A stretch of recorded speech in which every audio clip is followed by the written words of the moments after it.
Hello everyone, Tim here. I want to go over a tiny haul I've got from stuff from this past Tuesday, and I want to do a Criterion recommendation because I just watched it and it's a marvelous movie. So let's dive into these.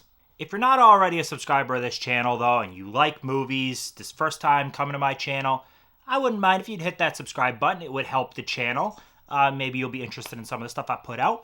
But let's dive into this, and we'll start with the haul, because the haul is tiny, but I want to talk about a couple of the movies.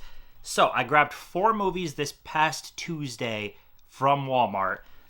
3 were brand new, and I think the other one from the week before. So I did pick up the Cocaine Bear Steelbook, which, you know what, let's open this on camera. This is first time purchasing Cocaine Bear because I didn't buy the regular Blu-ray. This is a kind of one of those, the Steelbook sold me. Whew, that is nice. That is the back. Open it up. That is a nice Steelbook. There is a code if anyone is interested in Cocaine Bear, and that is the inside. So I am interested in giving this another shot. I was actually super excited for this when it came to theaters, and I saw it, and I was kind of let down. I know a lot of people loved it. I guess I was thinking based on, like, it's about a bear on cocaine. Like, I wanted batshit crazy, and I don't feel it went that far. Besides, there's an ambulance-based scene that is pretty cool, but a lot of the movie doesn't go to the extent that I was kind of hoping for. Like, I was hoping, I don't know if you guys ever saw the movie Shoot 'Em Up from 2007. It's this absolutely bonkers, crazy movie, just everybody shooting everything. It's way over the top. It's like Looney Tunes with guns. I kind of wanted a really over-the-top bear on cocaine movie. I wanted more bears, mauling and killing and less of some of the humans. But I'm going to go in with an open mind and give it a second chance, and that's a cool Steelbook. The next one, I don't have much to say on the movie because I did not see it yet, but The Boy and the Heron, which is Oscar winner Boy and the Heron, I am genuinely interested in this. I haven't seen, a fair chunk of their movies, but Willem Dafoe being in this, Dave Bautista, Christian Bale, Robert Pattinson playing like not a penguin. What the hell type of bird is he? Good God. Pelican. I think he's a pelican. I don't know my birds well enough. But anyways, this looks interesting. So I will be checking it out. Nice Steelbook. I wanted to grab the Steelbook. It was one of those, like, it was on the shelf. I'm grabbing it. Next one up. I watched this the night we got... Actually, we watched the next 2. We watched them back to back. I was very excited for both of them, but checked out Civil War. So I loved this, loved it. Thought it was great. This is the most blockbustery, straightforward A24 film I think out there. Like this, I love A24. I love their super artsy stuff, and I love this. This doesn't have that artsy flair that a lot of A24 has. Like, you look at something, Love, Lies, and Bleeding. That was pretty straightforward for most of it, but it throws in some artsy shots that are going for trying to trigger something emotionally or make you think.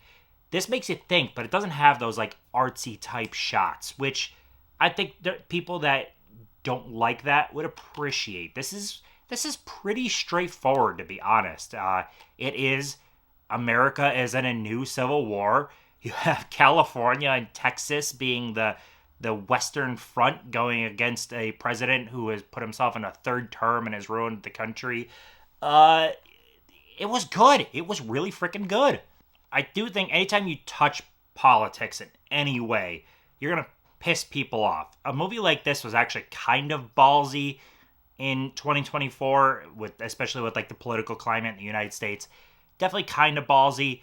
This does not try to in any way act like it's portraying people's issues now. Like, it's not putting what would be, the blue states against the red states. This is very much so like a Texas and a California would not be on the same side in real life, but in this movie they are. So it's not trying to be real in that sense, but it is freaking terrifying. Like, this, you are seeing some graphic, terrifying stuff, and the thought that shit could really hit the fan, and this country spiral is horrifying, to be honest. I'm not on here to spout politics in any way at you, but it's terrifying to think about, because right now this country is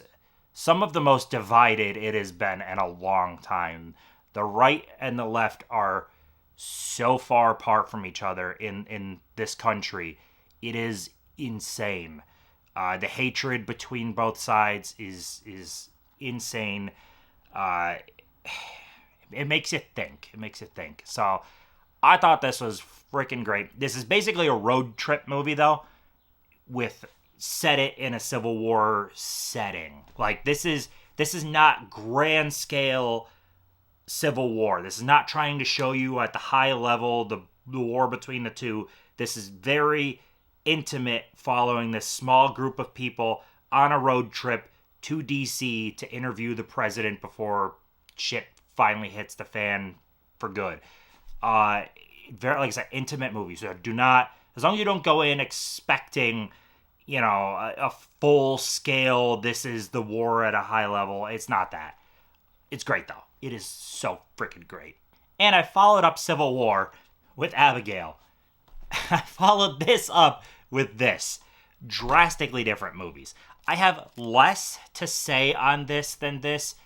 I liked this, though. I thought it was a lot of fun. It's just good, silly fun. This is made by Radio Silence, who did Ready or Not and 2 of the Scream movies. I love Ready or Not. I think Ready or Not's one of the best horror flicks to come out of the past 10 years. Like, I love it. I think it's great. I think the newer Screams are... and especially, I really did not like 6. Like, really didn't like 6. But I enjoyed Abigail kind of in that middle. I didn't love it anywhere near as much as Ready or Not, but I liked it more than those Screams. It was entertaining to see a little ballerina vampire, and that's literally all this is people trapped in a house with a ballerina vampire. It's about as straightforward as it gets. Fun cast, though. Couple of cool kills. It's a good time. That's literally, there's not much to say on this movie. It kind of can harken back a little bit to, the Universal Monsters love. Had a good time. I would actually be okay seeing an Abigail 2. I would also be okay not seeing an Abigail 2 because this doesn't need a sequel. But it was cool. It was entertaining. So next one up, last thing of the video, I want to recommend to you The Palm Beach Story. I already owned this, but I watched it the other night, and I had a blast. This is a Preston Sturges movie starring Claudette Colbert, which I like her anyways, and this was a really fun movie. This is a silly little screwball comedy from 42.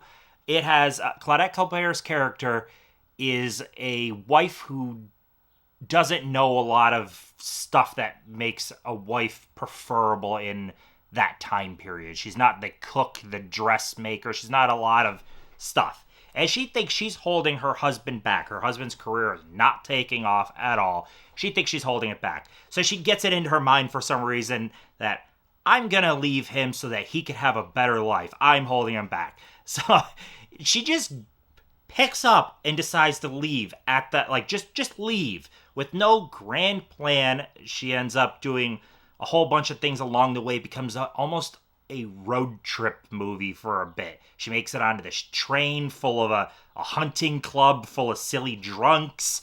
That's a lot of just zaniness going on. She makes it into the good graces of a very, very rich man. And some interesting stuff happens. Her husband ends up finding her. and there's this whole masquerading as other people going on. It's screwball hijinks that is a lot of fun. You could tell Preston Sturges just had a lot of fun with this. There's actually a special feature on here where Bill Hader talks about his love of Preston Sturges and this movie. And it's really funny to hear Bill Hader's take on it, because Bill Hader loves the guy, obviously, and he dives into how much like Sturges will spend time with scenes that other directors would be like, cut and run. But Preston Sturges spends time with some of these zany situations that don't really add to the story of the movie. They're just fun scenes for the sake of fun scenes. Like on the train car full of drunks in a hunting club is two guys just shooting guns in a train to see who's better. And it's a scene that doesn't really add anything, but it's fun. And it's like Preston Sturges understood, movies can be just entertaining. The ending to this movie is batshit crazy. It's like he wrote it to a certain point, and he's like, I don't have an ending. Okay, this is the ending, and that's it. It is crazy. It's a fun movie, though, so definitely a very high recommendation if you're into the old black and white screwball comedies. Give this one a watch. I really, really enjoyed it, and this will go into pretty regular rotation. I think I will definitely be popping this one back in. So thank you guys so much for watching. I hope you guys enjoyed a very tiny haul and a recommendation.